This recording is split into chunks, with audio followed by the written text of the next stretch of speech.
Olá, amigos. Eu sou Maria Aparecida e esse é o canal Mediunidade Clínica. E se você tiver interesse, você participa aí, você curte, você envia suas sugestões, porque é sobre as suas sugestões que nós trazemos a nossa fala, né? E outro dia alguém escreveu pedindo para que a gente falasse um pouco sobre superação. E a gente está hoje trazendo o tema, eu dividi em duas partes, vida e obra. Porque vamos ver a superação como acontece a partir de quê, né? Senão nem sabe o que que faz, o que que não faz. Então a gente escolheu falar sobre Viktor Frankl, que tem a ver com logoterapia e que, sabe, eu entendo que é um exemplo de vida, é uma coisa assim para a gente pensar. Situando no tempo, Victor ele era médico e depois médico psiquiatra. Você sabe que a psiquiatria é uma especialidade da medicina, né?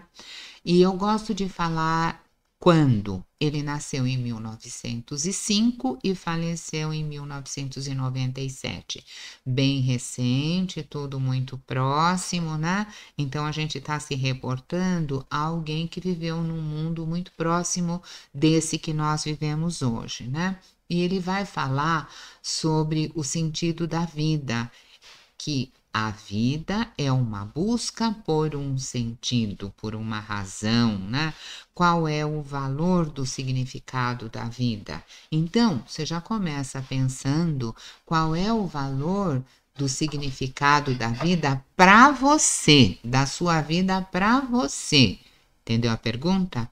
Clica aí e fala para mim, olha, entendi, não entendi, né?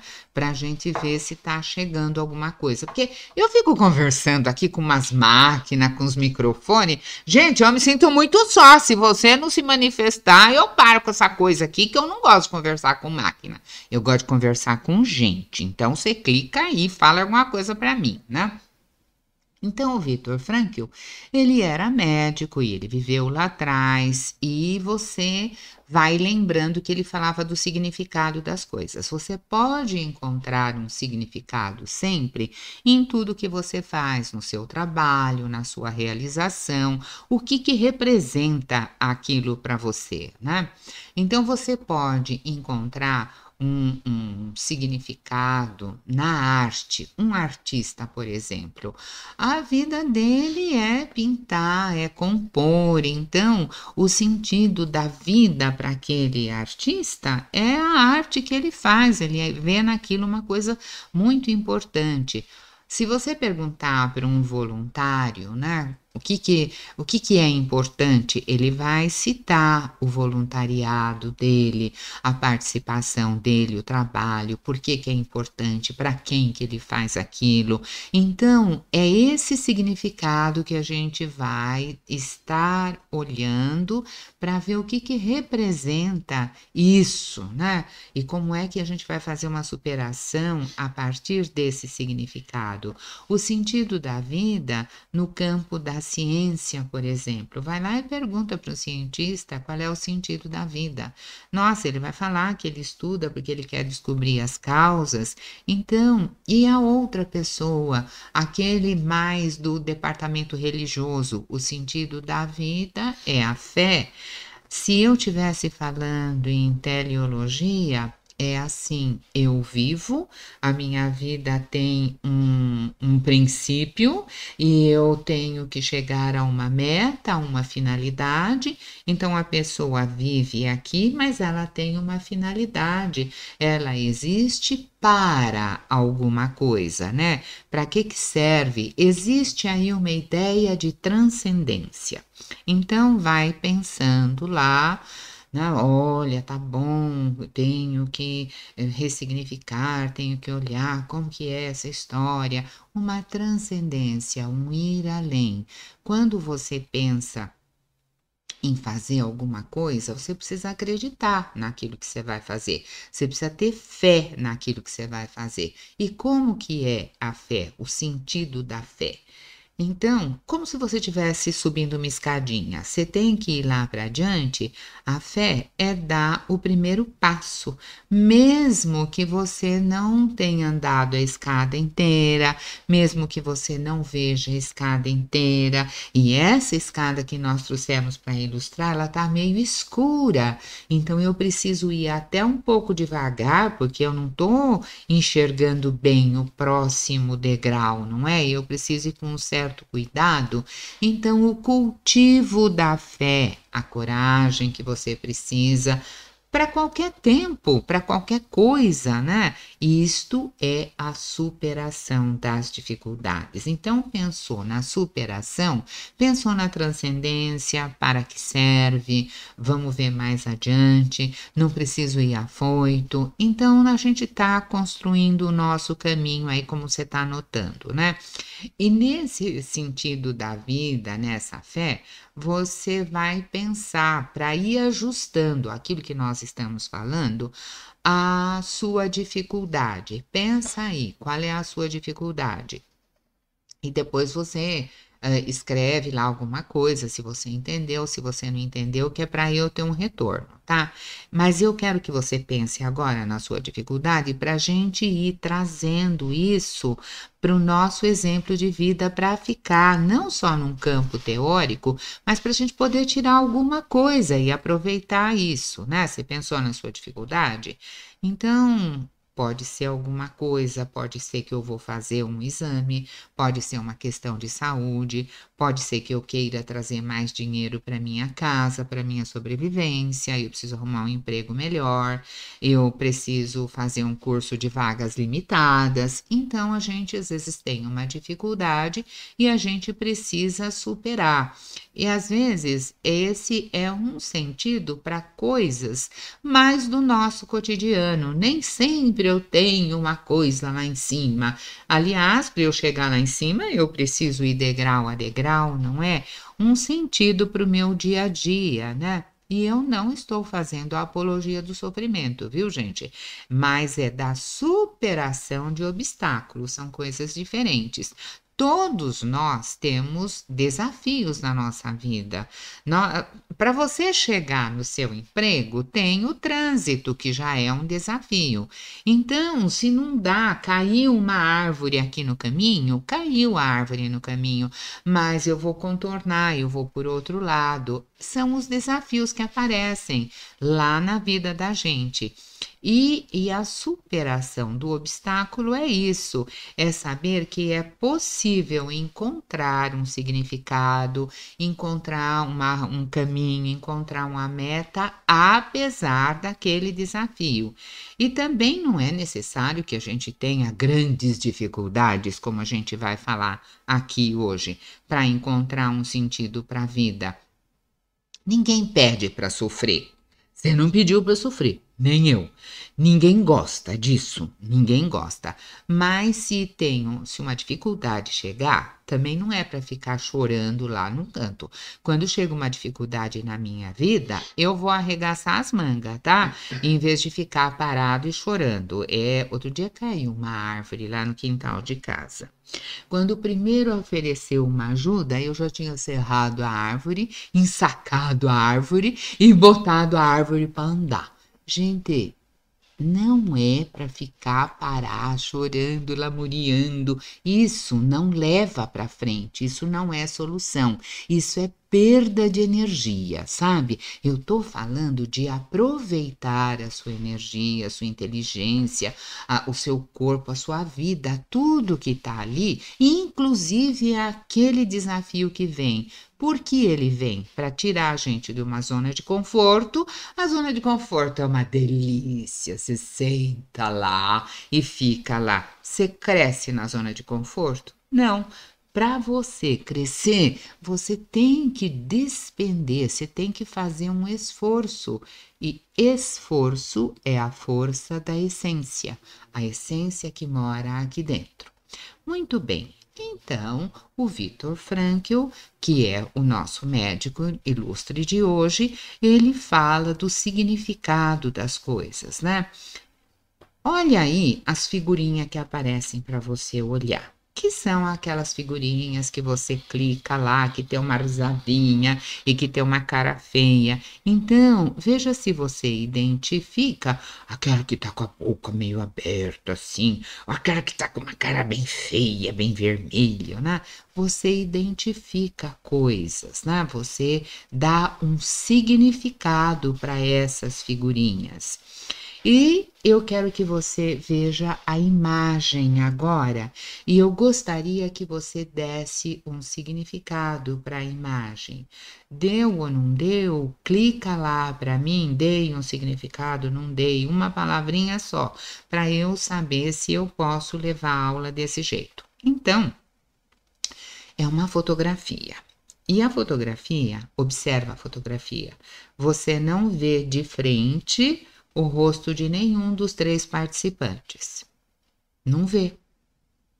Não vê o rosto da criança, não vê o rosto da mãe e não vê o rosto todo do pai. Você não vê. Mas mesmo sem ver o rosto e mesmo sem ver a expressão de cada um no seu totem, você vê o todo da fotografia, dá um significado para isso. Eu gosto muito dessa fotografia, porque a criança está ali, ela está brincando, ela é a vida pulsante que vem vindo, né? E ela está no colo da mãe, e a mãe está envolvida pelo pai, e todo mundo está envolvido no abraço paterno. E, nossa, faz assim a imagem da família ali juntinho, bonitinho na fotografia. Veja, isso é o significado das coisas. É disso que a gente está falando. É isso que o médico, que o Viktor Frankl falava, né? Você vai buscar um significado para os fatos da vida. Então, sejam eles alegres, porque nós temos coisas alegres, sejam eles tristes. Não podemos controlar a vida, não podemos controlar tudo que acontece. E quando você quer controlar o incontrolável, você fica doente, você fica super ansioso, você fica depressivo, porque você fica triste, você fica frustrado, porque você quer controlar aquilo e não dá. Então, há fatos que estão sob o nosso comando, há fatos que não estão. Nós não podemos controlar tudo o que acontece, mas podemos controlar a nossa resposta, podemos escolher a nossa resposta, podemos responder da forma que nós desejarmos ao fato que aconteceu. Eu não posso escolher se vai chover ou não, a chuva simplesmente cai. Bom, eu posso esperar a chuva passar, eu posso sair na chuva, ficar toda molhada, eu posso ir de carro, eu posso pegar o guarda-chuva. É disso que nós estamos falando, né? Como eu vou responder aquilo? A vida é imprevisível. O pessoal da astrologia, Urano rege o imprevisível. Aquário, onde você tem Aquário no mapa, é mais sujeito aos imprevistos. Muitas vezes nós queremos uma coisa e aquela coisa não ocorre. Então, sabe, você não manda na vida, é a vida que manda no você. Entendeu? É assim que funciona. Então, eu não posso controlar tudo. Eu posso controlar os meus gastos, mas eu não posso controlar o comentário da vizinha, eu não posso controlar a cabeça do meu amigo, o vento lá fora, eu não posso. Nós precisamos de sabedoria para reconhecer uma coisa e outra. E para entender a obra dele, é importante levar esse conceito do que pode ser controlado ou não, e para você conhecer a obra de um autor, hoje fica como um exemplo. É bom a gente conhecer um pouco a vida dele. Como é que eu vou perceber a obra dele se eu não conheço nada da vida? Fica assim meio solto, meio sem embasamento, né? Então, Vitor, ele nasceu em Viena, na Áustria, lá em 1905, e neste momento a Áustria era, como continua sendo, um berço cultural, não é? Você imagina que Viena abraçou Em termos de música, lembra das valsas?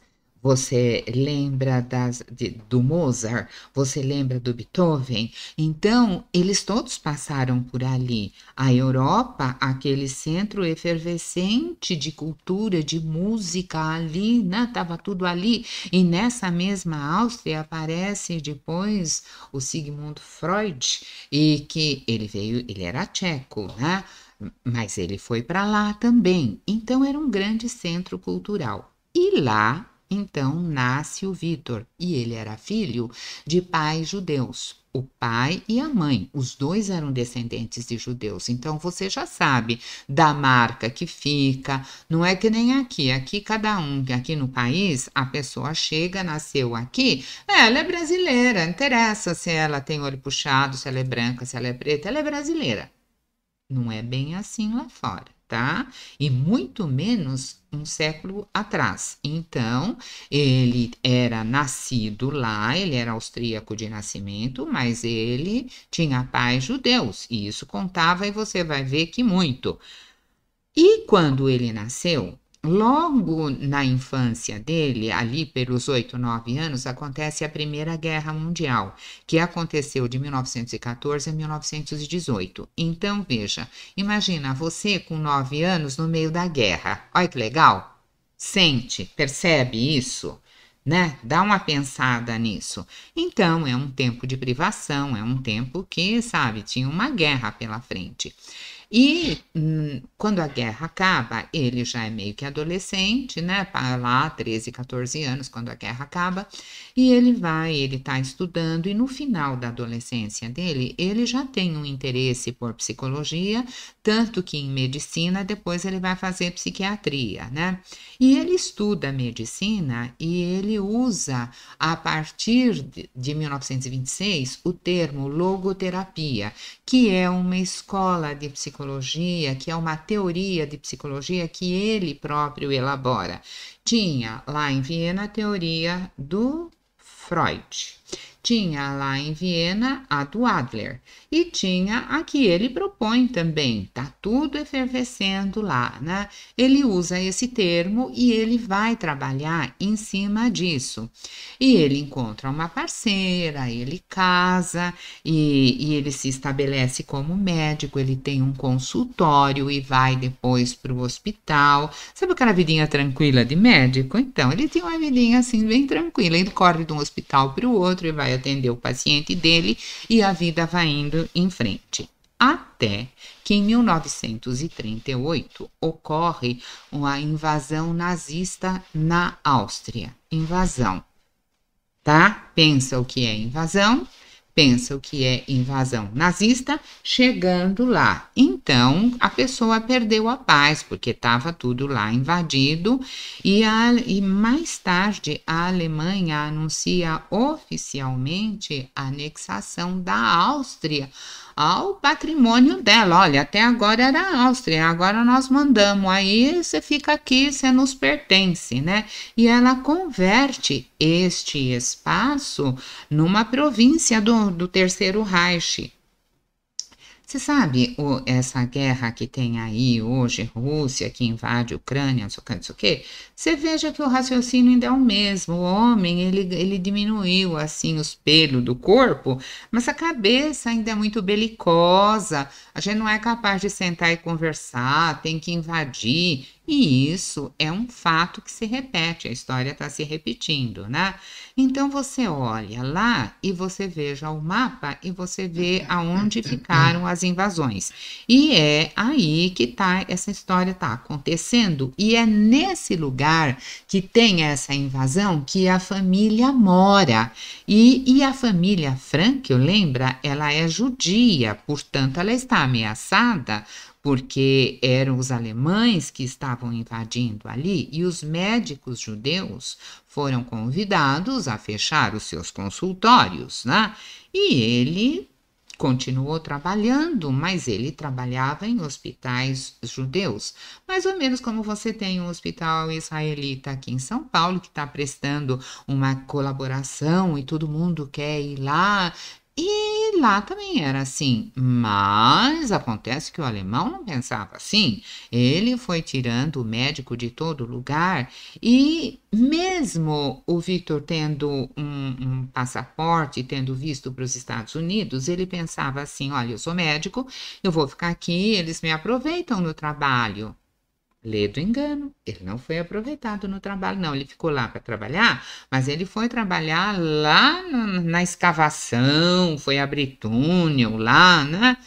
Mas nessa hora que houve a invasão, ele resolve que ele ia ficar no país, porque ele tinha passaporte, mas os pais não tinham. Ele tinha visto, mas os pais não tinham. Então, e ele salva muitos judeus da morte, porque ele se recusa a recomendar eutanásia aos pacientes com doenças mentais, porque lembra, ele era psiquiatra. Então, veja, ele era judeu, ele se recusou a recomendar eutanásia, ele estava desobedecendo o Reich, o que não ia acontecer com ele, né? E ele teve a chance de sair do país, mas os pais ficariam. Então, ele entra num templo e ele reza. Eu acho lindo a esta pessoa que ela tem esta visão de mundo, o cientista, ele estudou, mas ele não ficou preso na ciência. Ele abre, existe um tomador de conta maior disso aqui, então ele vai num templo e ele faz a união da sua ciência com a religiosidade. Religiosidade, gente, não é ir numa igreja ou numa religião. É um sentimento que você tem aqui dentro, tá? De religar e religar. Religiosidade. Muito bem, então ele entra num templo e ele vai lá e ele conversa com Deus, ele reza, ele fala, olha, você me inspira, eu tô querendo ir embora, mas os meus pais ficam, eu tô pedindo uma orientação. Ele sai de lá, depois, outra hora, ele passa na casa do pai dele e ele vê um pedaço de pedra lá em cima da mesa. Ele fala, pai, o que é isso, esse pedaço de pedra aqui com esse número 4? Ele falou, eu vou contar para você. Eu passei lá e o templo foi destruído, lá um lugar, jogaram uma bomba, o templo foi destruído. Então eu peguei a pedra de lembrança e trouxe para cá, e esses eram os artigos lá, eram os da lei, né? Eram as tábuas da lei. Então é o quarto mandamento, que representava o quarto mandamento, o quarto item, eu peguei o 4 e trouxe, e agora está aí. Então ele teve nisso, assim, uma comunicação, ele entendeu que o quarto mandamento, que é honra pai e mãe, esse honrar pai e mãe nessa hora era a resposta que ele tinha pedido a Deus. Então ele resolveu, não vou embora, vou ficar aqui com meu pai, com minha mãe, com minha família, eu vou enfiar minha cara aqui e vou ficar. Então ele ficou, ele entendeu que aquilo era a resposta. E o que aconteceu? A guerra foi declarada de 1939 até 45, a Segunda Guerra Mundial. E ele estava lá e sobrou para ele ir parar num campo de concentração, porque houve a declaração da guerra, e os alemães invadiram tudo e pronto, e ele era judeu, então ele foi para o campo de concentração e pronto, acabou. Médico, psiquiatra, vai lá para o campo de concentração na guerra, né? E depois essa guerra se espalhou por toda a Europa, pela África, pela Ásia, então o mundo inteiro participou, até o Brasil participou enviando soldados para lá, né? E no ano de 1942, ele foi preso com toda a família dele. E eles foram levados então para os campos de concentração. Ele já tinha casado nesse tempo, né? E há livros que têm um relato que quando eu li, eu fiquei assim, nossa, comecei, né? Deu lá uma coisa aqui dentro, porque era assim, ele separou da mulher dele e ele falou assim, olha, minha querida, vamos fazer um trato aqui, nós estamos sendo presos, mas a gente vai sobreviver a isso, nós vamos sair e nós vamos reconstruir a nossa vida. E a gente tem ouvido falar barbaridades. Se for preciso você se prostituir, se prostitua. Mas nós vamos, isso vai acontecer em nome do nosso reencontro. Eu vou te esperar e você saia viva, porque eu vou sair vivo também. E cada um foi para um canto, né? E eles se separaram para retomar a união depois. E essa história eu achei assim o fim do mundo, né? Mas eu não vivi uma guerra. Quando eu nasci, a guerra tinha acabado. Graças a Deus, amém, né? Eu vim depois da guerra, um ano depois. Aí ele foi lá, né? Você já fez as minhas contas aí de idade? Eu tenho 76, olha só. Então, ele foi lá para o campo e lá ele deixa de ser um médico psiquiatra e ele passa a ser um número. Então, ele foi o prisioneiro número 119, 104 e vai para um campo e para outro e para outro. Ele passou ao todo por 4 campos de concentração. Olha a história da superação. Eu fui buscar um exemplo lá, né, do fundo do baú. Então, nunca ele pensou em se jogar naquelas redes que tinham ao redor do campo. Elas eram eletrocutadas, eram redes elétricas. Havia aqueles presos que eles estavam sem esperança nenhuma de nada, eles se jogavam na rede para morrer eletrocutado lá, né? E ele continuou lá tentando ser um psicólogo solidário com aqueles colegas lá do campo de concentração, aqueles colegas de prisão, né? Mais tarde, ele soube que a mãe tinha falecido e que ela foi para o extermínio de mãos postas cantando um salmo. Então ele pensou naquilo e ele teve que viver 3 anos, que foi o que durou a prisão dele, nesses 4 campos de concentração.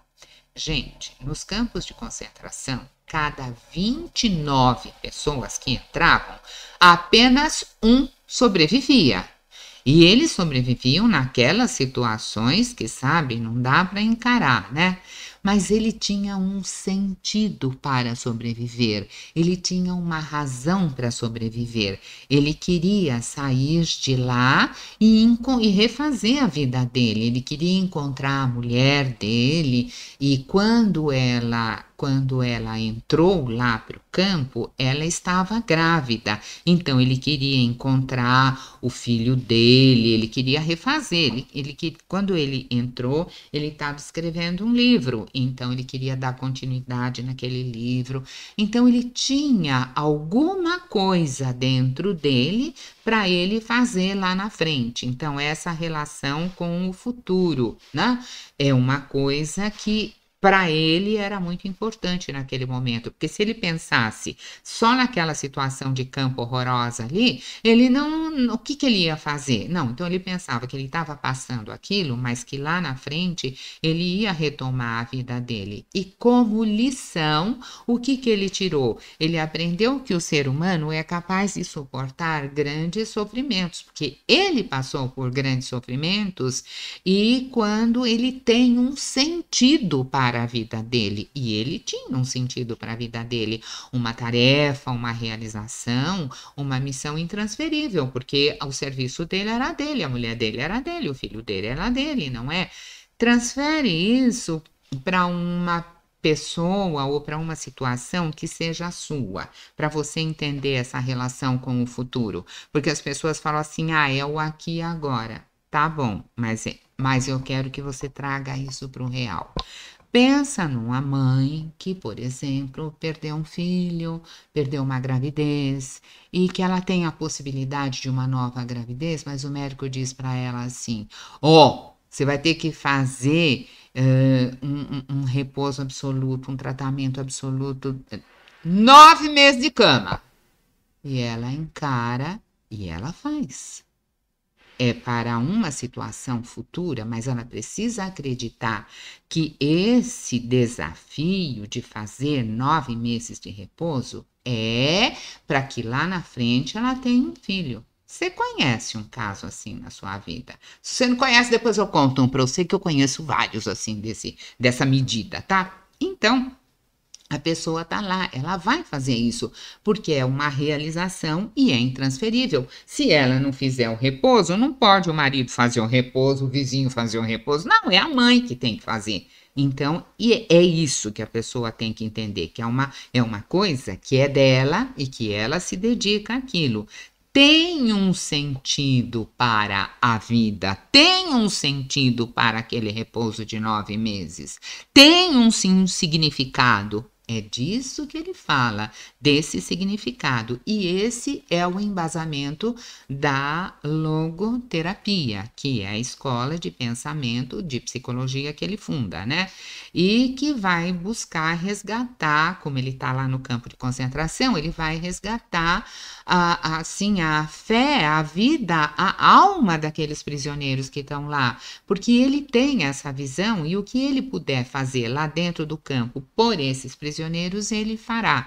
Então, ele vai e ele fala isso, né? E ele desenvolve, então, ele já tinha isso como teoria, ele já tinha pensado nisso, ele já tinha batizado isso tudo, a ideia já estava dentro dele, e lá ele trabalha com isso, né? Então, quando ele conseguia ressuscitar a fé ou a esperança de um desses prisioneiros, como é que ele conseguia isso? Dando um sentido para aquilo lá. Ele tornava aquilo mais suportável para aquela pessoa que estava lá dentro, inclusive para ele próprio, porque os horrores, depois você veja lá as fotografias dele, o tempo que ele estava no campo, é um horror, né?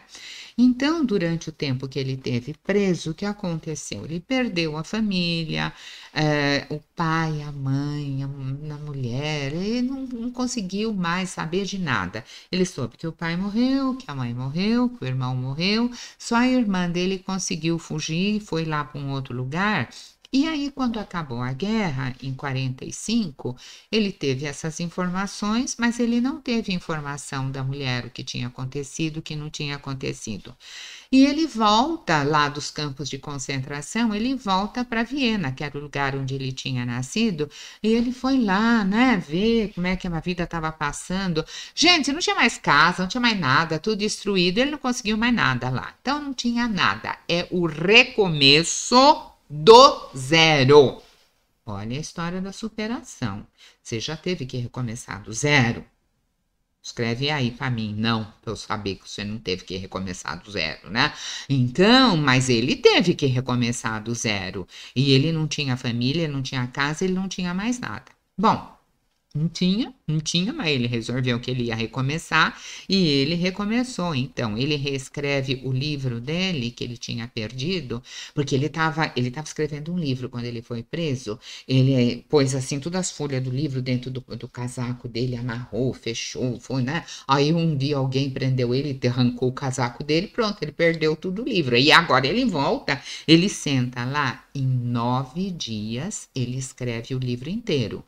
E o livro, e nesse tempo ele sai de lá, ele procura os familiares, todo, ele não acha nada nem ninguém, mas o livrinho que ele escreve é esse que está aí na tela para você ver, Em Busca de Sentido, que é esse sentido que a gente está falando, desse significado que a gente está falando.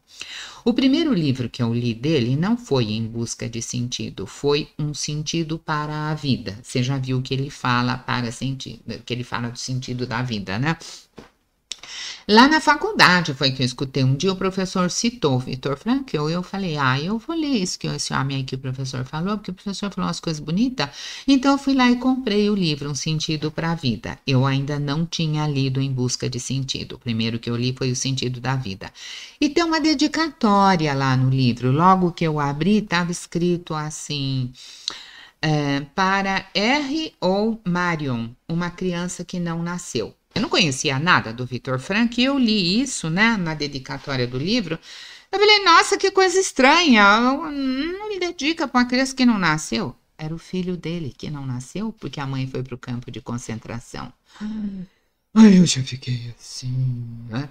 E aí você vai olhando o quanto esta pessoa precisou de força interior, de fé, para superar, para ir para essa superação, né? Depois é que eu fui ler Em Busca de um Sentido, aonde ele relata esse livro que ele escreveu em 9 dias, aonde ele relata as suas experiências lá do campo de concentração, mas ele não fica só contando as desgraceiras do campo, ele fala, ele relata as experiências, em especial as experiências interiores, aquilo que passava por aqui, né? De que modo se refletia na cabeça, na mente daquele prisioneiro que estava lá, naquele cotidiano de guerra, de campo de concentração, como é que se refletia tudo aquilo aqui dentro? E ele, que era psiquiatra, ele tinha sensibilidade para ver esse tipo de coisa, para prestar atenção, porque ele não foi convocado para trabalhar num hospital, ele foi convocado para trabalhar lá nas escavações, junto com todos os outros prisioneiros. E ele foi para as escavações e lá ele trabalhou, e lá eles ganhavam uns cigarros assim de vez em quando, né? Quando dava certo, eles ganhavam uns cigarros. E tinha aqueles que eles não fumavam o cigarro, eles guardavam o cigarro e depois eles trocavam esse cigarro por um prato de sopa, o que poderia representar em algum momento até a própria sobrevivência. Então ele ficou olhando, né, que se o preso perdesse a fé no futuro, no próprio futuro, ele estava condenado. Ao perder a crença no futuro, ele perdia igualmente o controle da mente, o controle do espírito, ele perdia tudo e ele se deixava desabar e ele ficava sujeito ao definhamento físico e ao definhamento mental também. E ele escrevia assim lá no livro: aqueles que tinham perdido a vontade de viver e queriam gozar os últimos dias, por isso, quando víamos um camarada fumar os seus próprios cigarros, sabíamos que ele tinha perdido a fé na sua força para prosseguir, e uma vez perdida a vontade de viver, raramente ele sobreviveria. Então, era um olhar para o interior daquela pessoa que estava aí, né? Era um olhar observador, era um olhar de, sabe, de alguém que no meio daquele horror, ele ainda estava aprendendo, ele estava ajudando, ele estava vendo o que representava, qual era o significado daquele campo, daquela circunstância para ele, né? E ele reparou que aqueles que tinham um propósito maior era aqueles que conseguiam sobreviver. Eles aguentavam as condições adversas durante o tempo e ele próprio tentou se motivar desenvolvendo o manuscrito lá daquele livro que depois ficou perdido, né? Então você vê, acabou a guerra, ele vem com toda essa experiência para cá e ele volta a trabalhar. Aí é que começa a superação, não é? Ele passou por tudo aquilo. Gente, eu conheço gente que por muito menos, cada um é a reencarnação de cada um.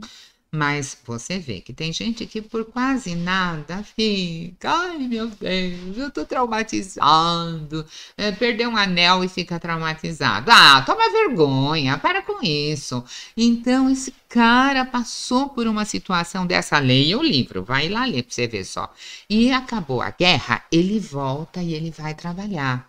Aí ele tá trabalhando, ele tá vivo, ele tá aqui fora, ele conhece uma moça bonita, encantadora. Aí ele fica noivo dela e ele casa com ela. Muito bem, ele retoma a vida, ele consegue retomar a vida, ele retoma o trabalho, ele retoma o hospital e ele fica chefe do departamento de neurologia lá no hospital.